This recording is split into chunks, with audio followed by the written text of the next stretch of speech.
Madam Chair.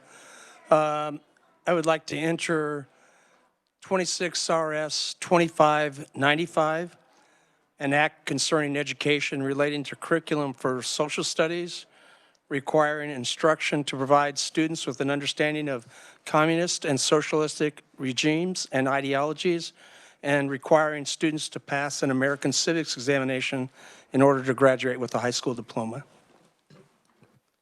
Any objections from the committee? Seeing No objection. Would you repeat the RS number? Be happy to. 2595. You're welcome. Okay, seeing no objection, we will go to Senator Titus. Thank you, Madam Chair, members of the committee. I have 3 introductions. Would you like them one at a time? Yes, please. All right, I will start with RS 2461 regarding ABA services for autistic children in schools. Any objection from the committee?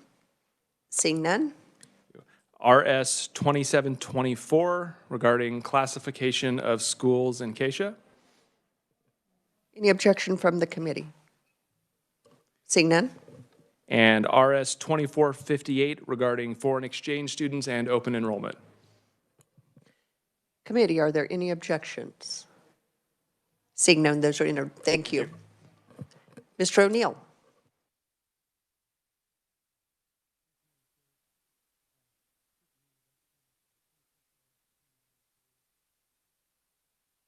Was on.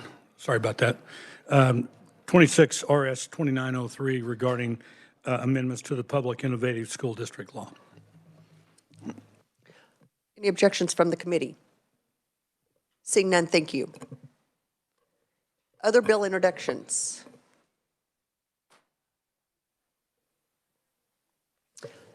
Okay, we will move on to a presentation from the Midwestern Higher Education Compact. Is Susan going to? Susan? Okay. Welcome to committee.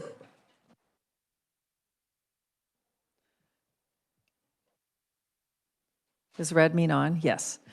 Good afternoon, Madam Chair and members. I apologize if this is redundant for some of you because we've met with a few of you before. But I'm Susan Heegard. I'm the president of the Midwestern Higher Education Compact, or MEC is the acronym, and I'm joined by 2 of our staff, John Burzik-Dreyer, our vice president of policy and research, and Jane Crosby-Schmidt, our project manager. We've just winding down 2.5 days here in the state, and we've had terrific meetings and testified a number of times, and we're really happy to be in your committee today. What I'm going to do is share just some background information and then some data with you, and I'd be happy to respond to questions, and one of my colleagues here would be willing to do that as well. Thank you for the invitation, and also I wanted to express my gratitude for the state commitment that Kansas provides $115,000 every year for the membership in the compact, and I'll talk about some of the benefits that your state enjoys from that membership. We have kind of 3 areas of focus. One is that we leverage the knowledge and expertise of post-secondary leaders, both elected officials as well as leaders of institutions, to kind of address challenges that are facing higher education and find solutions. We also save this state and others a lot of money. So we have contracts and programs that save money, millions of dollars actually. And then we've got some really interesting research and policy initiatives that support workforce readiness and other important factors. So we were established in 1991 through the Council of State Governments Midwest Legislative Conference. And our funding really occurs from that $115,000 commitment from each of the 12 states in the Midwest. We're the Midwest Census Region. Also some programmatic revenue and foundation grants. And you were the first state to join the compact back in 1990. Should I, with the slides, I don't have a clicker, so am I supposed to say when we want the next slide? He can advance the slides for you, so yes, if you can. Would you advance the next slide, please? Thank you. So here you'll see our commissioners and alternates. Your state's a little bit unique in that you also appoint alternates, and those shift between the political parties. I think it's every year, every 2 years. Here, let's go back. So here you'll see there's 2 House members, 2 Senate members, and then there's 3 folks appointed by the governor. Next slide. So here's the cost savings information that I want to be sure to share with you. On the $115,000 investment that the state makes, you roughly get a 55-fold return in ROI on your commitment. The biggest chunk of that is something called the Midwestern State Authorization Reciprocity Agreement, or MSARA. It's an acronym. It's been around for about a decade. And the easiest way to explain that is if you were a higher ed institution and you wanted to offer a distance education program in another state, you had to register in every single state to do that. Now you just have to do it once. And you do that through our compact. And that has saved institutions and ultimately students $4.6 million. Then our technology savings, that's $1.4 million. Because we're an interstate compact, we're written into statute, and we're an instrumentality of state government, we can stand in the shoes of the contractor. So we do all that RFP public procurement process for you. The contracts are turnkey and ready to go, but they can be tailored if necessary as well. Some of those contracts would be like Dell Computers, Oracle, it's hardware, software, HP, Parchment, and some other contracts. And your state saves, as I said, $1.4 million, but there's also another huge savings, which is the time that it would have taken to go through that public procurement process. We do that for you. And what's unusual about the technology contracts as well is that you don't just have to be a higher ed institution, public or private. You can be a local unit of government, and you can also be a K-12 school district. And we've got those lists for you. In addition, we used to have a property insurance program. We covered that big fire and damage up at Kansas State a number of years ago. The property insurance program, for a variety of reasons, has wound down, but we're still providing dividends to the state. And we're also developing a captive insurance program that's in its infancy right now. Oh, sorry, I'm still on the back slide. That's okay.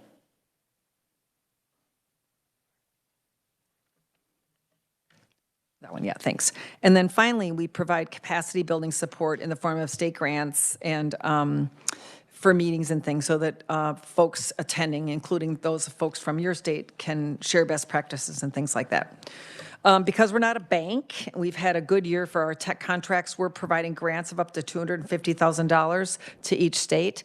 Our understanding is that there's a proposal in the works from the Board of Regents with other partners to look at data systems. So we're looking forward to that. And so every one of our 12 states will be available. That'll be available to them. And then on the next slide, we also have a student health insurance program. So I believe it's seven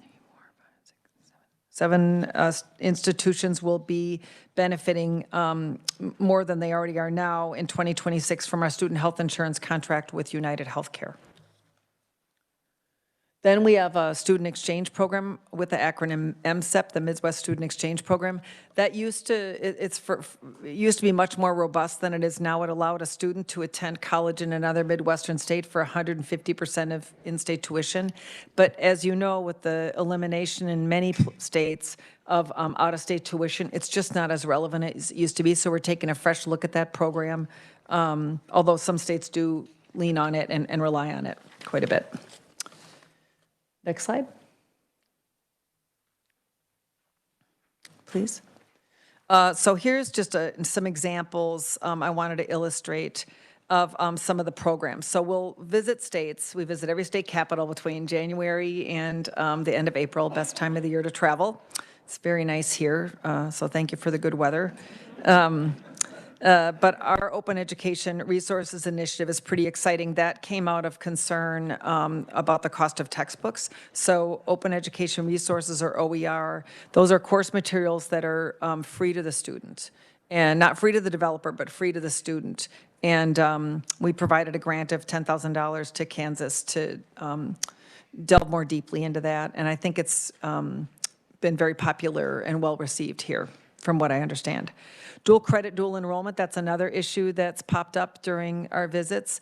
And lots of people are interested in that for many different reasons. So that allows a high school student to take a course on a campus or have that course taught in the high school, depending upon the faculty member.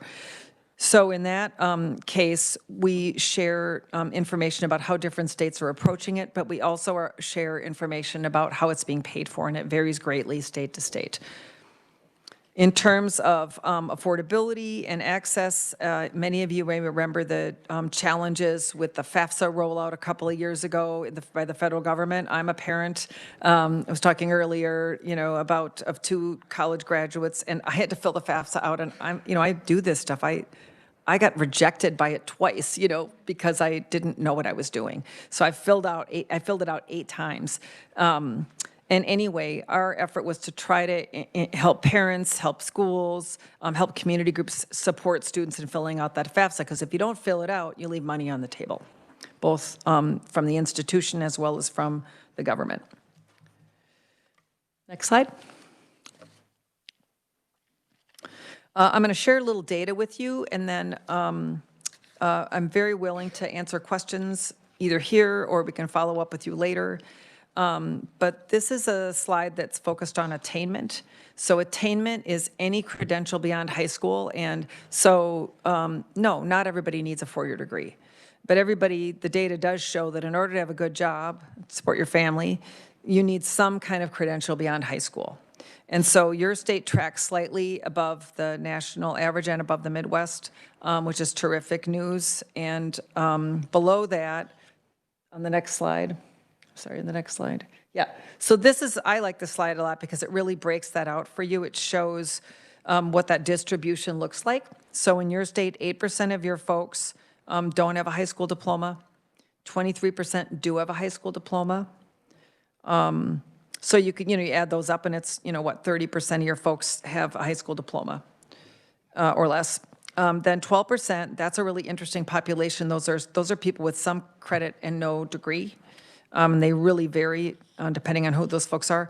I think the next 2 small red boxes there, the 4 and the 6%, those are certifications, so they could be an industry certification or a college certificate, and that's a growing area, as I'm sure you've heard.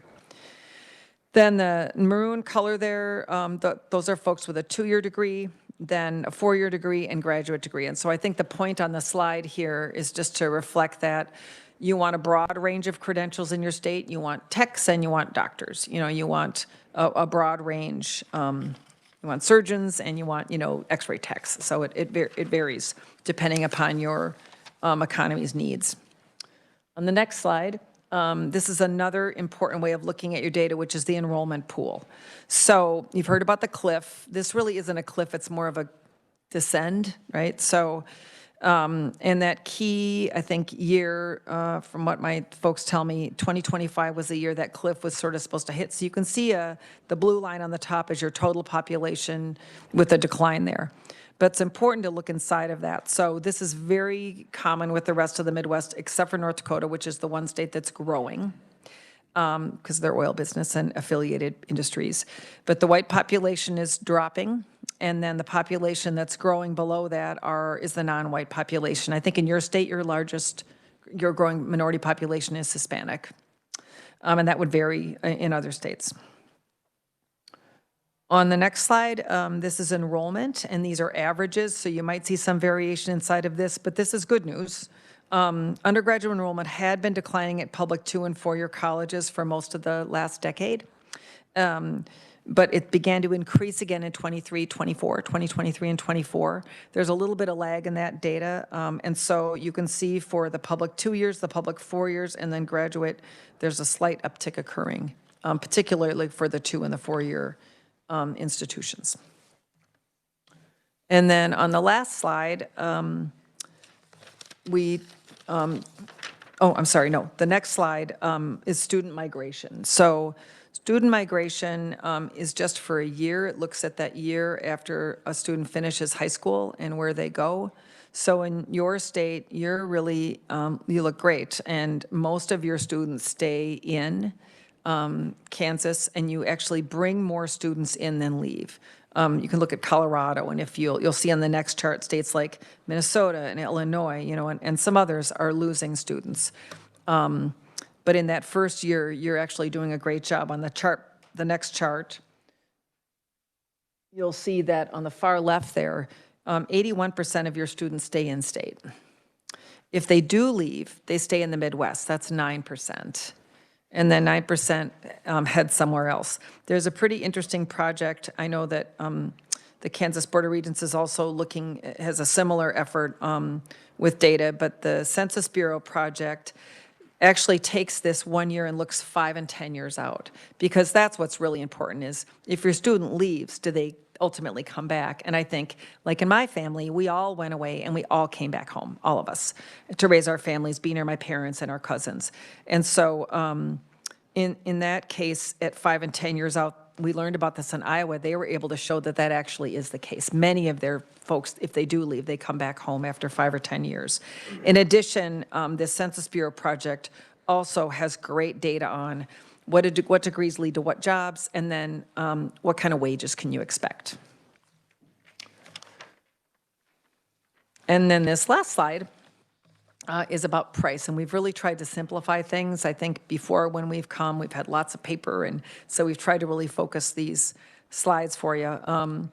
So on price, net price is what actually a student would pay. It's not the sticker price. It's actually after financial aid and things are taken out, what would a student actually face? And we took two populations for Kansas, and we compared it to the Midwest and the U.S. $30,000 a year is roughly a student who qualifies for a Pell Grant. And then about $100,000 is your median income in your state. So the information here reflects that for your lower income students at that $30,000 level, those at public 2 and 4 years pay slightly more than the Midwest, but those who are from median income families, they pay lower than the Midwest. So that's really, really good news. On our last page, we've got some resources for you. We have a pretty great dashboard that allows you to take Kansas and compare your state to any other state in your neighboring states, states in the region, the rest of the country, best performing states on a whole host of indicators. And so that's all available on our website. And I'm happy to respond to some questions if you'd like me to. Committee, what questions do we have?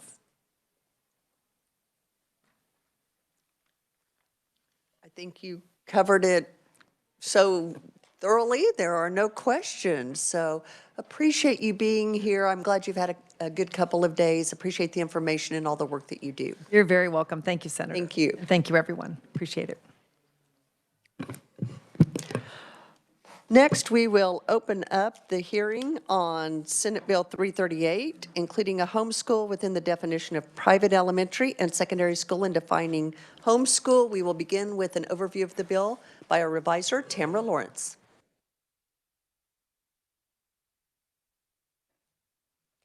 Thank you, Madam Chair, and good afternoon, committee. Senate Bill 338 would include the term homeschool within the definition of private elementary and secondary school and would provide a definition of homeschool. Currently, the term homeschool is not defined in statute.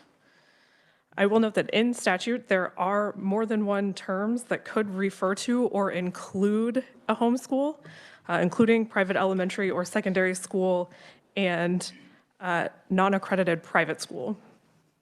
Senate Bill 338 would amend KSA 724345 to explicitly include the term homeschool within the definition of private elementary or secondary school. The bill would then define homeschool to mean a non-accredited, non-public school where a parent or person acting as parent directs the private instruction of such parent's or person's child. So then the effect of that is then when the term private elementary or secondary school is used elsewhere in statute, it would include the term homeschool. So Senate Bill 338 would take effect on July 1 upon publication in the statute book, and I'll be happy to answer any questions. What questions do we have for the reviser? Senator Sykes. Thank you, Tamara. So you said it's not defined in statute, but aren't all schools currently classified as non-accredited public schools?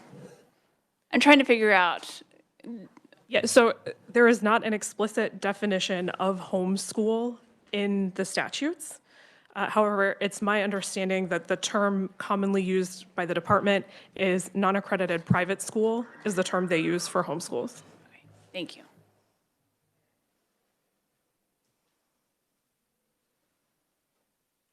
Committee, what other questions do we have for the reviser? Senator Rose.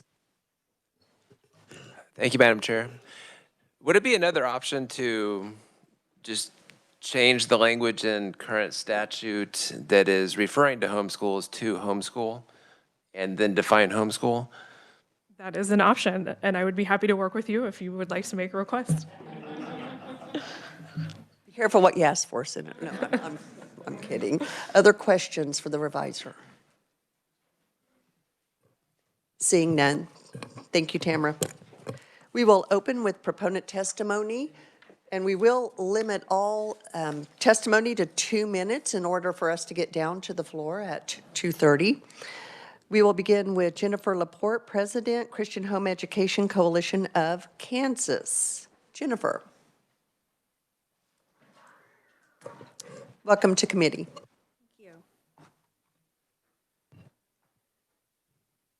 Madam Chair, members of the committee, my name is Jennifer Laporte, and I am testifying as a proponent for Senate Bill 338. I am the president of the statewide Homeschool Association, Christian Home Education Coalition of Kansas, which includes representatives from homeschooling groups across the state of Kansas.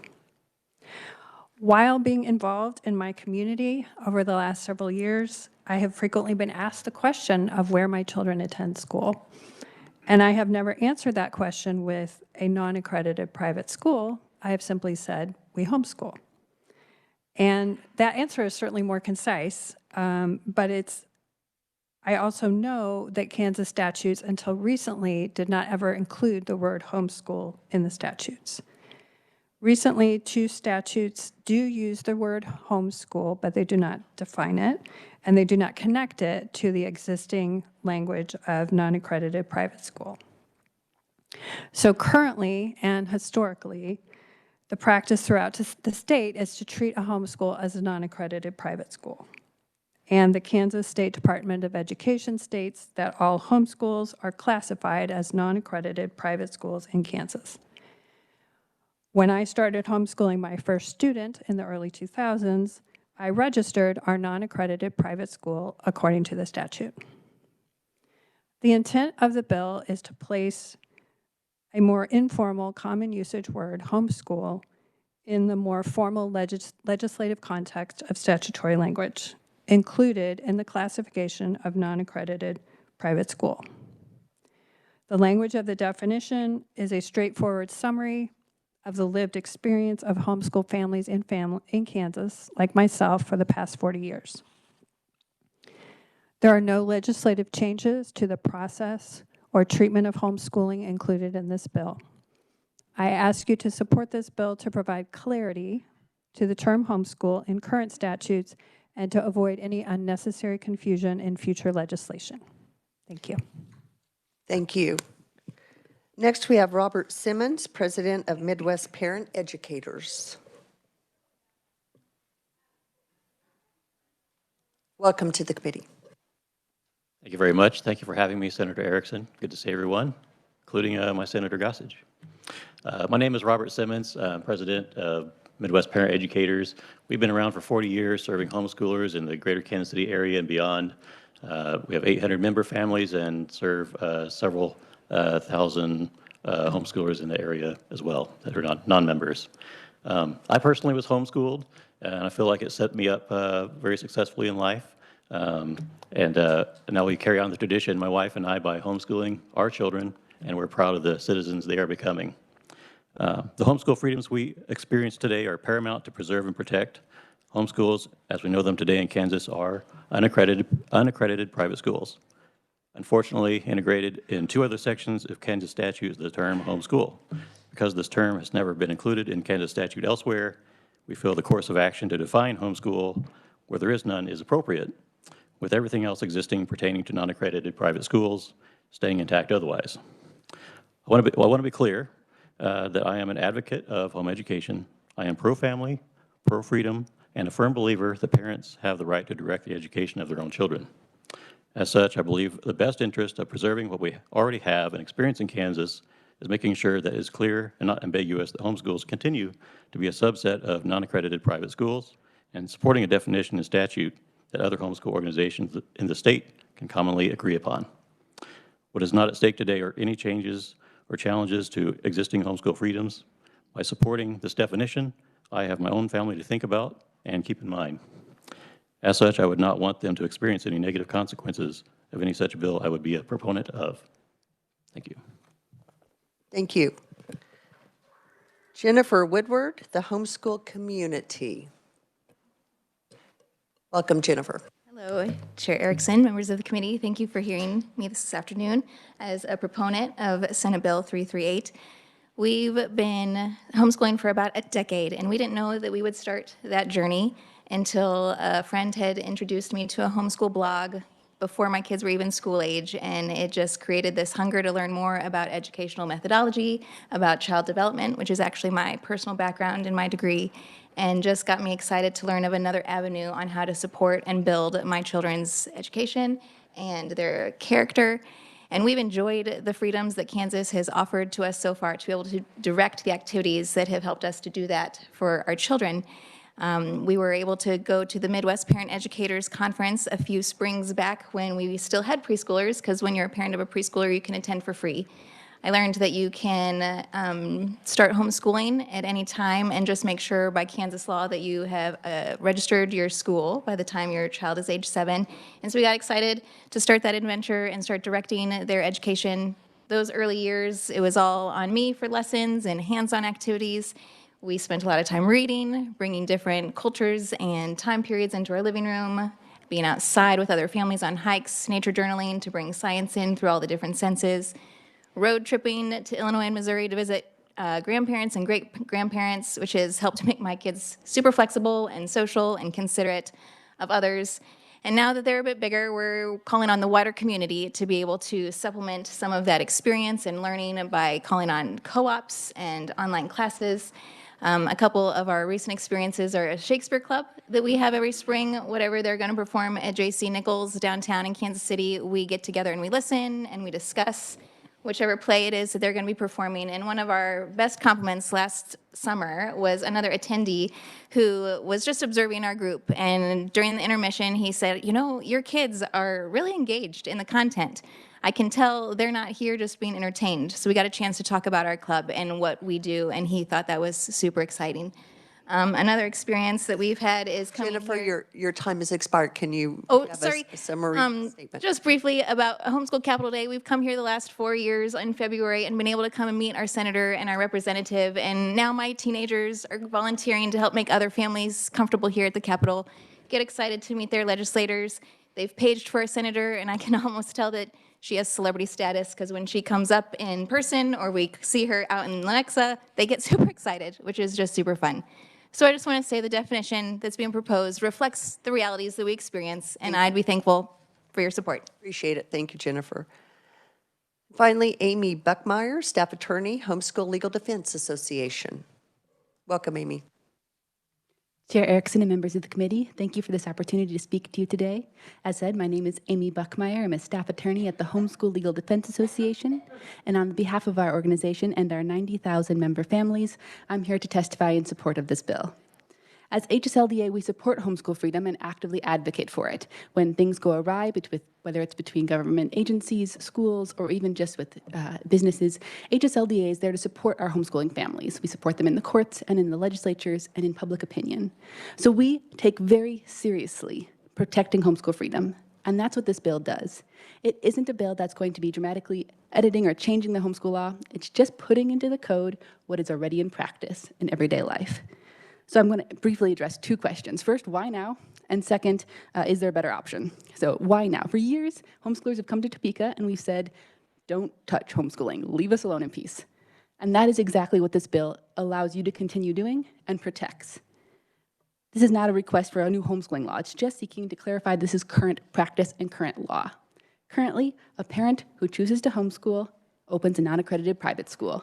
What this bill does is say that is correct, that's allowed, it can be called a homeschool. If we are in statute referring to a homeschool, we're referring to that current practice. That is all this does, and that's all it will clarify. The reason it's important now is because the phrase homeschool is currently in the statute twice. And so you have this undefined term floating around that potentially poses a problem and allows judges, administrators, agencies, and other things to insert a definition if there is no definition currently in the law. So our answer is that the easiest and clearest definition is the one of this current practice, and that's what this bill does. It does not expand state authority, grant new regulatory power, or alter how homeschooling functions in Kansas. It does the opposite. It limits future interpretation by anchoring statutory language in longstanding laws and practice. And then the second, is there a better option? We would say no. The best option here is to protect homeschooling by codifying what's currently happening and what's reflective of the laws. Thank you. Thank you.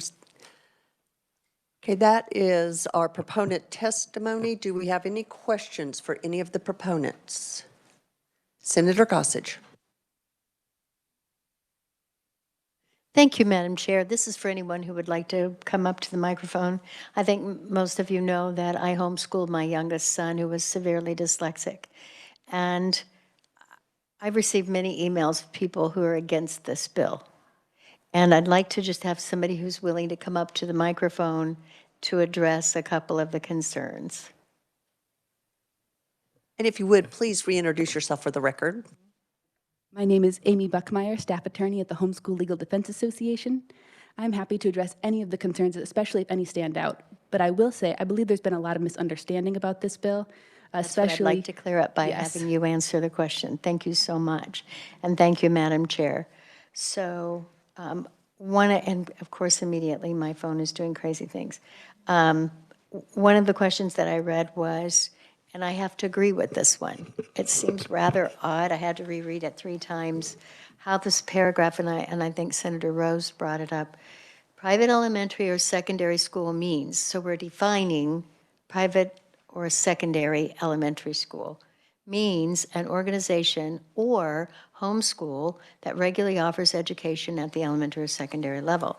So it's saying private elementary or secondary school means and includes homeschool. Not sure why it's worded quite like that, nor who did that. And that follows up with letter D, which says homeschool means a non-accredited, non-public school where a person or a person acting as parent, as such defined in and amendments thereto.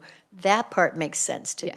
So they're concerned about this first paragraph. Could you address that? Yes, I believe homeschool was added to the paragraph A because paragraph A is how you register. It's a definition of when you look in the other part of the section that says a non-accredited private school registers with the Department of Education. That is actually the definition that gets pulled into the registration process. So including homeschools was in there was meant to say when these group of schools are registering with the Department of Education, that includes homeschools, which are subsection D. Do you have any idea what would happen if someone is homeschooling their child and they haven't, quote, registered?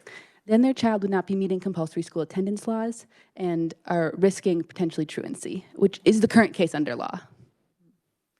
Okay, and they're also concerned about, this is just like the nose under the tent, and then that's just going to give the state government or somebody more opportunity to come in and regulate their school and to say, I think there was a question about another word, regularly offers. Who's to determine what is regularly? Will they define the number of hours in the day? Again, could you address that? Yes, homeschoolers are currently private schools, so if there are things like you have to provide a number of days and hours, those currently apply to homeschoolers just as much as they would apply to private schools. This isn't changing those requirements. What this does is saying in this big circle of private schools, there's a tiny circle that encapsulates the homeschoolers.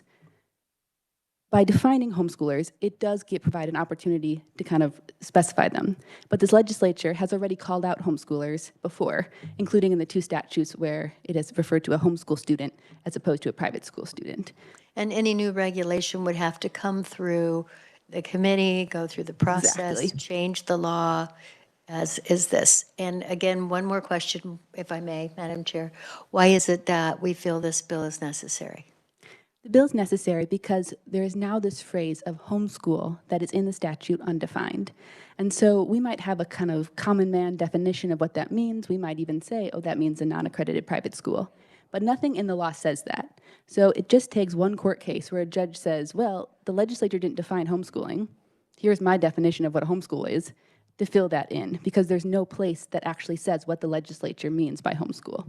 So the goal here is not to create more responsibility for homeschoolers or do anything different. It's just to clarify that if the law says homeschool, it means what's been going on already. Very fine. Thank you for that. Thank you, Madam Chair. Last question, Senator Petty. So you've mentioned several times, and so the others, about registry. Currently, what does registry involve? Yes, so currently you would go to the Department of Education's website and you would fill out some information about your school, like the name, its location, and that kind of thing, just as if it was a brick and mortar private school. So it's, you report that to the state, and then they keep all those documents, and you can access, like, yes, my school is open, for example, from the Department of Education.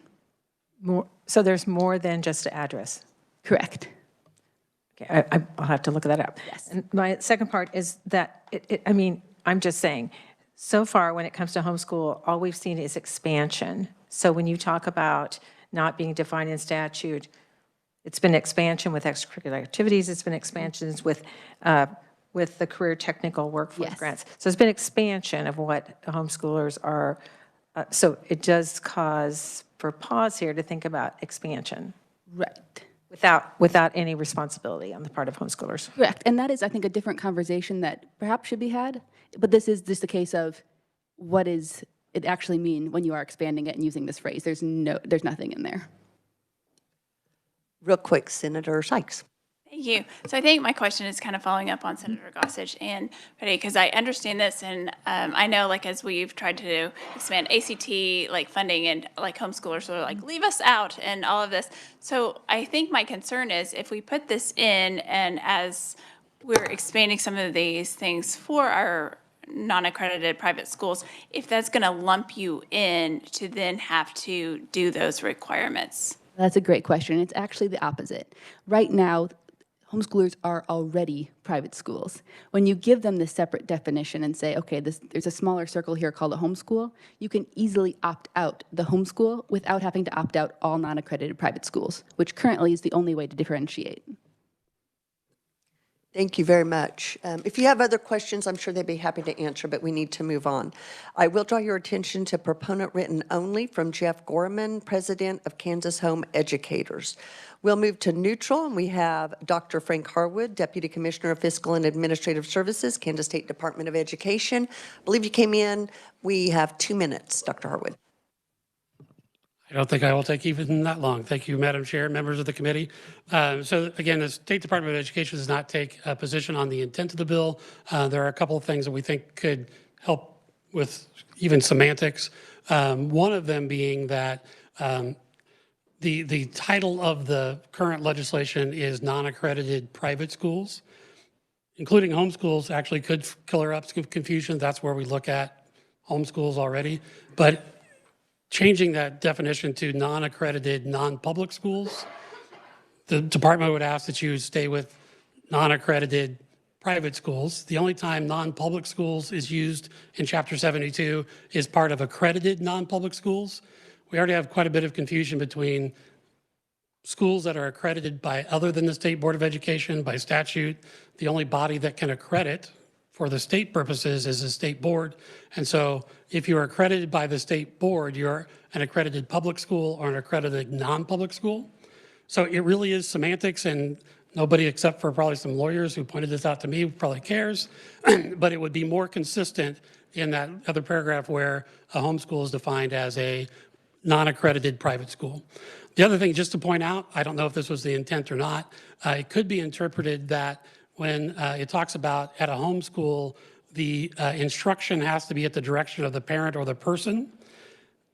There are many homeschools that do some co-oping and with different things. And so depending on how you interpret instruction, it may be better if the education is at the direction of the parent or the person. That way you couldn't get confused if one parent is teaching math and one parent is teaching social studies. education is more inclusive, and I think is more consistent with what is currently happening. So again, I don't know what the intent was that, we just wanted to point it out, does that language actually could be more restrictive for what we know some homeschools are currently doing. Thank you so much. Any questions for Dr. Harwood?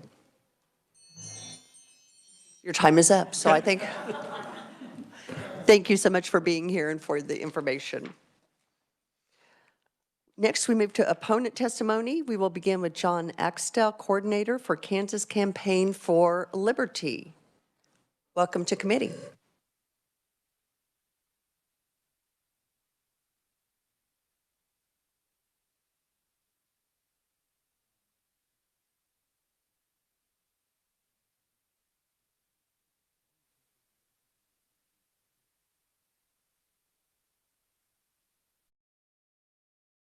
Thank you. Now we're on. Thank you. I am the volunteer coordinator for Kansas Campaign for Liberty, and while I am a profound supporter of homeschooling, I do oppose this bill, and it's because we all recognize that governments are here to protect our rights, but these rights come from God, and their governments are not purposed to tell families or to dictate to families, to parents, how to raise and educate their children. That's not the purpose.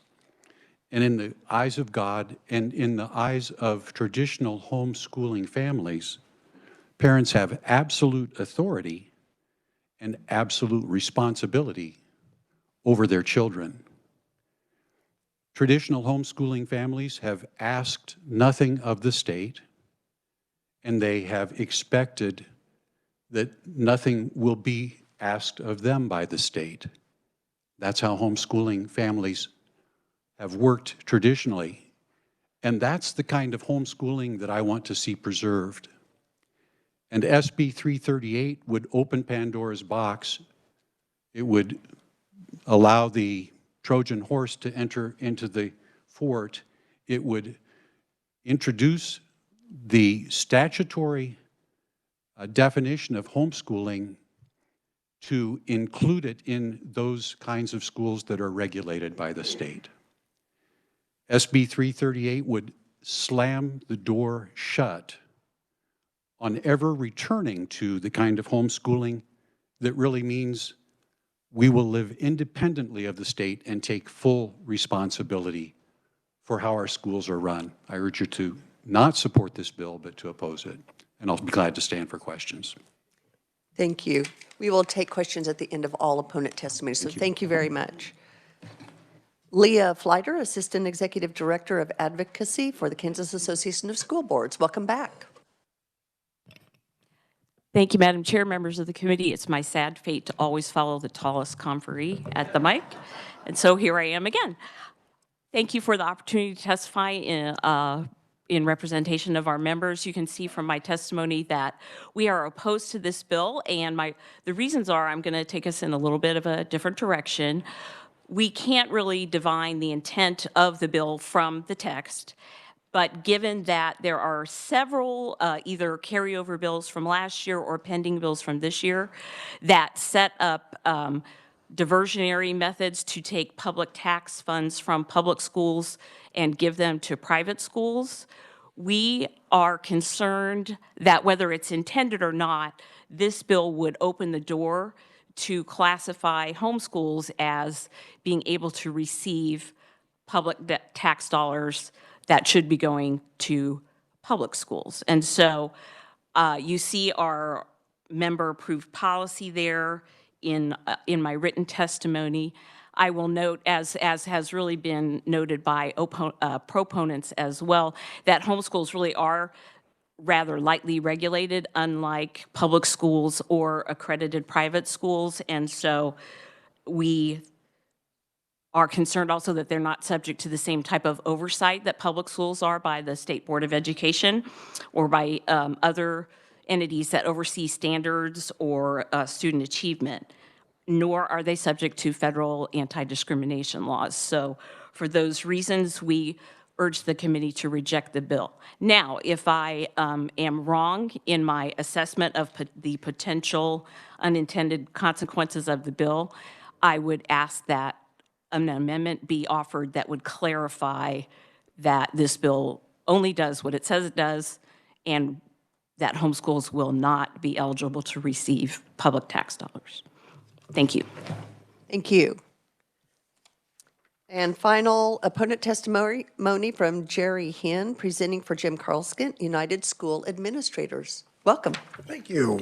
I appreciate the opportunity, and Chair Erickson, thank you for this opportunity in the committee.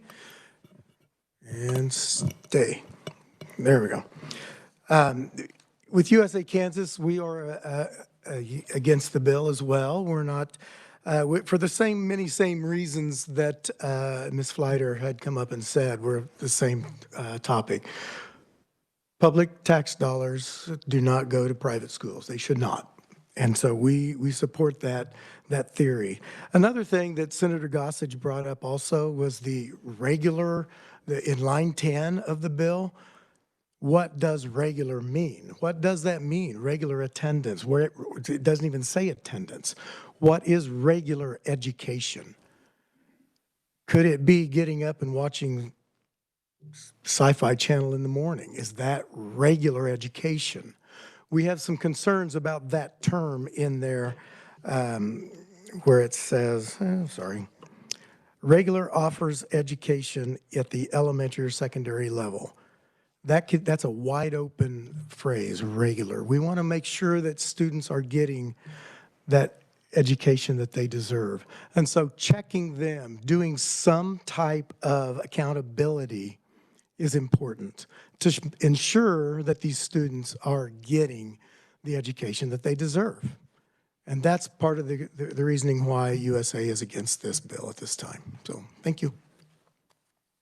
Thank you very much. Committee, what questions do we have for the opponents? Senator Gossage. Yes, could you come back up to the microphone and forgive me if I can't pronounce your last name right? Carliskent, Mr. Carliskent. Oh, that's Jerry Hinn representing Jim. Jerry Hinn, yeah, that's fine. Jim's in another Jerry meeting. Hinn I can handle. Okay. Thank you. The way I read the bill, it says regularly offers, not defining what is regular education. Just clarifying something you said. It's just talking about regularly offers education, not defining the type of education, correct? It doesn't necessarily say that in there. What I'm saying is that regularly offers education. My more important question to that is, how is that accountable? How can we know that they are actually getting an education? And that has what to do with the definition? It would have everything to do with a definition from the standpoint of, are they getting educated? And by putting it in here, you are making that assertion that they are being educated. And you think they are not? I did not say that. I did not say that. Do you? No, when I was a superintendent and a principal, we had many of our students go for homeschooling, and I supported that when they made those choices. There are many good, and listening to the proponents today, you can tell there are many good homeschool out there. But how do we know that all of them are? We don't. Curious how you would change the definition. Don't know that. You have to tell me that today. That's for the reviser to look at. Thank you. I have one last question for Leah Flitter, if I may. Is it Flighter? Okay. Excuse me, Senator. Leah, I should Senator. know this forever. I That's always say okay. Leah, and then I'm like, I always say her name. Leah Flighter. Leah, you mentioned, I think you've taken this far beyond what, and you said if I'm incorrect. Right. I believe you are. Okay. Because this is just talking about a definition of homeschool, and I've had homeschoolers that are on one side and very strong homeschoolers on the other side of just defining what homeschool is in, I think we all kind of know, but within the legislation or in statute. But to say, you don't think that funds should go, or public funds or funds should go to homeschoolers, I can assure you they don't want that either. Because they feel like with funding comes over, regulation, and you have to do it this way, and, and et cetera, and they would rather not have that. So I guess my question of you is, you said, if I'm wrong, so would you be in favor of the bill, since it doesn't mention anything having to do with funding? If it was clarified to make that So then you would have to clarify a negative? So you're basically saying, this does not mean they're going to get any funds. I mean, how would? I think it would, well, again, I'm not a reviser. Right. But it would need to say something along the lines of homeschools will not be eligible to receive public funds. And as far as definition? Again, thank you, but that's really to the reviser. All right, thank you, and thank you, Matt. Thank you. And just for some clarification, the language about regular or regularly, that is current law. That is not changed by this definition. That is already in statute. So, Senator Sykes. Thank you. My question is for John Axtell, and it's going to be similar to what I asked Miss Buckmeyer, excuse me. So she was saying we need this definition to make sure that there's the carve out. So for making sure that homeschools are protected and not pulled into this. So I would like your answer to that same question of why we should not have this because you feel the current system is working best. So the question is why this bill should not be passed and what would be an alternative? Right, yeah, so similar. They're saying this isn't really changing how things are made, but if we clarify and put in statute this definition, then as we're looking at funding for ACT or requiring and reporting and all of those things, that they have that carve out. And I think that is something that you have as other homeschoolers that I've been receiving. Like they don't want that because they don't want to cross that line. And so tell me why in yours that it is not needed for that protection, I think. Okay, I can tell you, first of all, homeschooling is not defined in the statutes. We know that. The definition is offered in this bill, in fact. And any assumptions about the regulatory requirements for homeschooling are just that. They're not currently in statute. So the KSDE has assumed that they can regulate homeschools, putting them under the NAPS moniker, so to speak. And that's what's happening. This bill would formalize that and would officially, in statutory language, bring homeschools under that regulation for certain. It would no longer be an assumption. It would be a fact of law. That's different than what we have today. And we have alternatives to this bill. You can define homeschooling and you can state it's not under any regulatory authority of the state. Iowa, as I understand it from looking at the HSLDA website, has 5 categories of homeschooling, the first 2 of which require no notification at all. So there is no required communication between the state and the schools, as I understand it, none at all. There's no regulatory impact, nothing. It's at the discretion of the state whether they even visit the home or not for compulsory attendance purposes or whatever. But that's an optional communication that would occur. You don't have to have any regulations really to speak of in order to recognize homeschooling and make it safe. Homeschooling should be, we owe nothing to the state and we take full responsibility for our children. And that is the kind of language that I would support. Okay. And I'm here to support homeschooling, absolutely. Appreciate it. We are up against a hard and fast deadline, committee, as we need to get to the floor. But I want to thank everyone. I will draw your attention to opponent written only testimony from Judith Thede on behalf of Game On for Kansas Schools and Vicki Mullins, president of Kansas PTA. That closes the hearing on Senate Bill 338. We have 2 hearings tomorrow, committee. So please look at that. Be prepared. With that, we are adjourned.